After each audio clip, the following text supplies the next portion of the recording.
Hi, this is Becca from Mad, Bad, and Dangerous to Read. I'm here today to talk about one of my favorite romance tropes, the therapist-patient taboo coupling. It's a special variety of sick. In this video, I'll share why I think the therapist-patient trope is so compelling within the realm of taboo and forbidden romance, and what the best therapist-patient romances have in common. I'll also share a couple of book recommendations.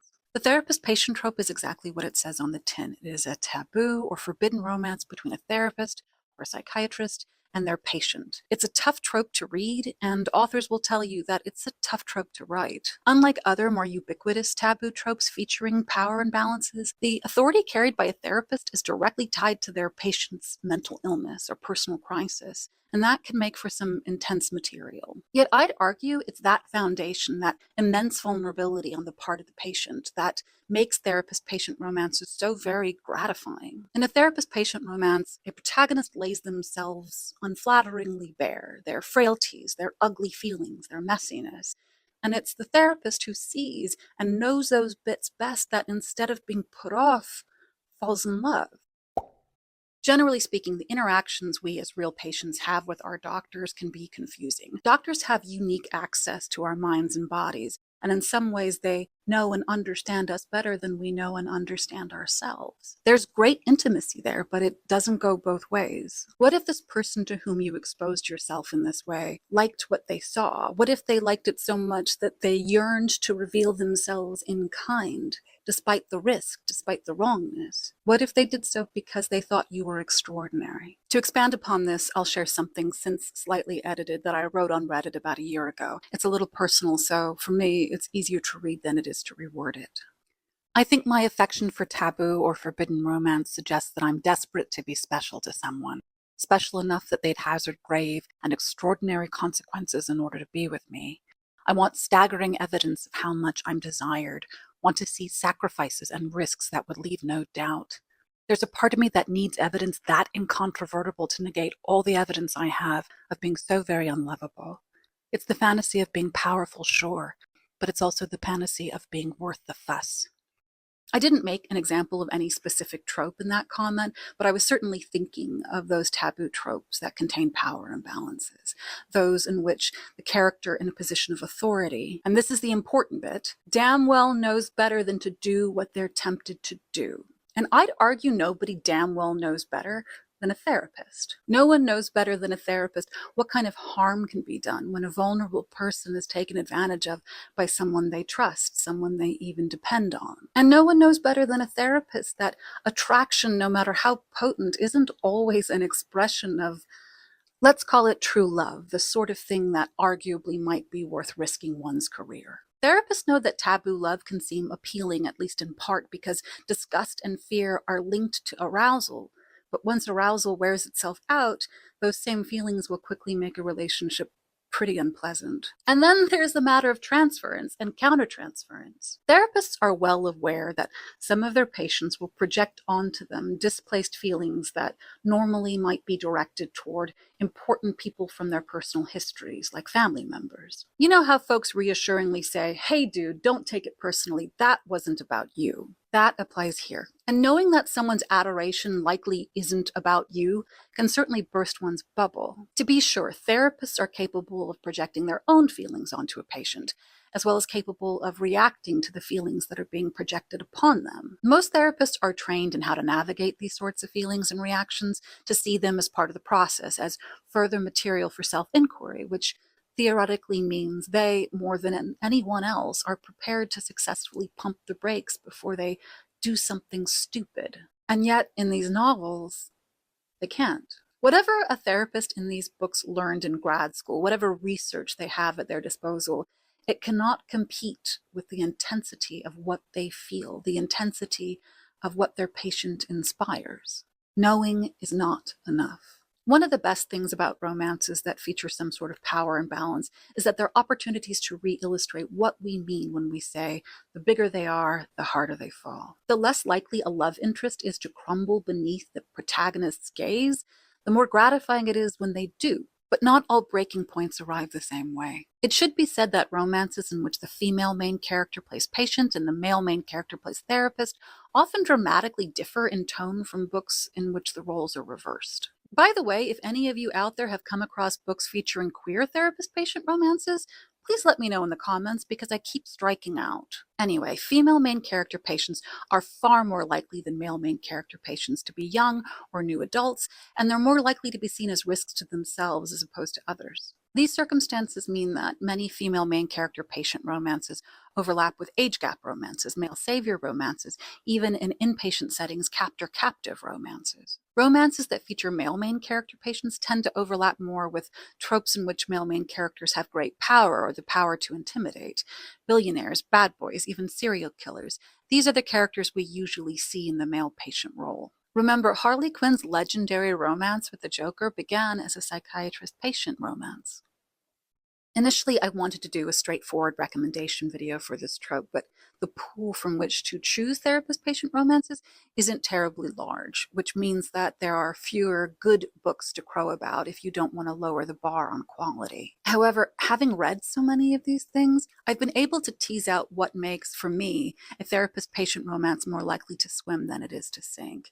And I'd argue there's one thing that is absolutely 100% non-negotiable. Therapist-patient romances must contain anguished resistance. The therapist must try to resist the attraction. There are too many therapist-patient romances in which the therapist comes on too strong, too quickly, and without any sign of ambivalence. And that muddies the waters quite a bit. Is this about a unique, passionate experience, or is this person just a creep? Is the therapist's pursuit of sex or romance inspired by a patient's irresistibleness? Or is it just another example of them doing the messed up thing that they always do? The therapist who sticks to boundaries isn't just proving themselves a caring and principled person. In romance novels, clinging to one's boundaries is often a form of desperate self-protection. This is most common in books advertised as enemies to lovers romances, romances in which the protagonist believes the non-POV main character can't stand them, when the reality is that main character is forcing himself to be detached or off-putting because the love they feel is, for some reason, inactionable or impossible. They cling to those boundaries because blurring the lines, giving an inch, might unleash something that they feel they cannot afford to unleash, or worse, instill the ache of hope. Speaking of books in single POV, I think single POV complements the therapist-patient trope far better than dual POV. A lot of authors stick with single POV because it preserves a sense of mystery, the giddy experience of not knowing whether someone likes you, the thrill of guessing. But the reason that single POV is all the more critical to romances like these is that it enhances the power of the person whose POV we are not receiving. Again, the idea of power is really important to most taboo tropes. There is power in silence, power in refusing others access to one's truth, just as there is vulnerability and transparency of thought, sharing every little piece of yourself. There are also substantial reasons to believe that a therapist, even a fictional one, wouldn't want to romantically pursue a patient. So if we as readers can't see what's going on inside a therapist's mind, the suspense, the uncertainty draws itself out far longer. If the therapist is as good as we believe they are, if they are worthy of protagonist's affections, then we need to believe that they're the type of person who would do their damnedest to hold off. Side note, everybody go watch season 2 of Fleabag. It is a masterclass in how to keep your audience guessing as to whether a taboo mutual attraction will be consummated. Despite acknowledging how much he likes Phoebe Waller-Bridge's titular character, Andrew Scott's priest seems perfectly capable of refusing to cross that line, which would force Fleabag to deal with her baggage instead of diving into another dysfunctional relationship. That's a good arc, and it seemed entirely plausible. I honestly didn't know where these people were headed. You don't need to see season 1 of Fleabag first. You can skip right to season 2. I might even do a video essay solely on the brilliant ways in which the show conveys romantic chemistry. As I mentioned earlier, compared to other varieties of forbidden romance, the therapist-patient trope is relatively hard to find, the good ones even more difficult to catch. And while I don't think it will ever be as popular as the teacher-student trope, I do think the number of these romances will increase the more that mental health care is normalized. The challenge that will remain consistent, though, is how to get patient and therapist characters out of the office. In outpatient therapy, there's usually only the space in which you see your therapist, and the limited access means a kind of repetitiveness that rarely works for a romance novel that's between 70 and 90,000 words or more. There are only so many ways you can get creative before it stops feeling like a therapist-patient dynamic. I think you need clinical settings to remind the reader, don't forget who these people are to each other. Don't forget whose turf they're on. I also think this is one of the big reasons that my two favorite therapist-patient romances are set in inpatient facilities. These protagonists aren't spotting their therapist at the grocery store or the roller rink or wherever normal people spend their time. In these books, the main characters' interactions remain within the walls and fences of therapy land for as long as possible. Medicine Man by Saffron A. Kent tells the story of Willow, a silver-haired 18-year-old girl fond of bunny slippers, lime jello, and Harry Potter. That makes her sound troublingly childlike, but I can assure you she has an adequate amount of maturity to make this book work. Willow is clearly a sensitive, imaginative soul, and she's also very clearly depressed. She has a complicated relationship with death and dying, and she's admitted to Heartstone Psychiatric Hospital sometime after jumping off a roof. It's at Heartstone that she meets her broody new psychologist, Dr. Simon Blackwood. His father actually founded Heartstone, but that's not necessarily something he's proud of. He arrives from Boston, where he was on the verge of being promoted to the youngest ever head of psychiatry at Mass General Hospital, but he had to step down amid controversy. When Simon and Willow meet, the spark is instant and swoony, steamy chaos ensues. Of my two recommendations, I think Medicine Man is more of what you'd picture when calling to mind a therapist-patient romance. It's angstier, certainly far more illicit, even a little gothic, and the book spends more time focusing on the romantic and sexual relationship itself. The Fall Before Flight by L.M. Holleran features more time with supporting characters, all of which have interesting backstories of their own. Its female main character, 28-year-old Mia, is more rebellious than Willow, sharper, more playful, and actively attempts to piss people off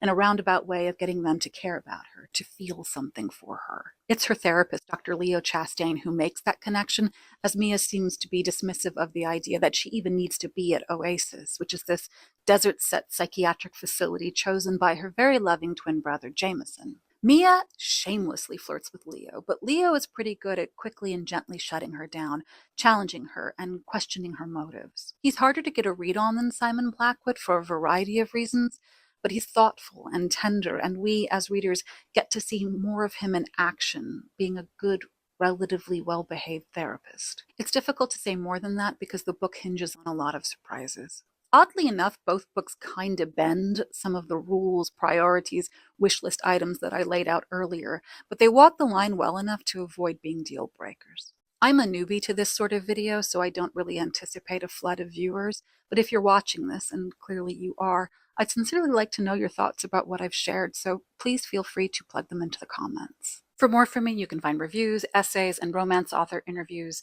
including one with L.M. Holleran in which we discuss The Fall Before Flight and take an even closer look at the therapist-patient trope, at Mad, Bad, and Dangerous to Read. Link is in the description. Again, I'm Becca. Thank you for watching.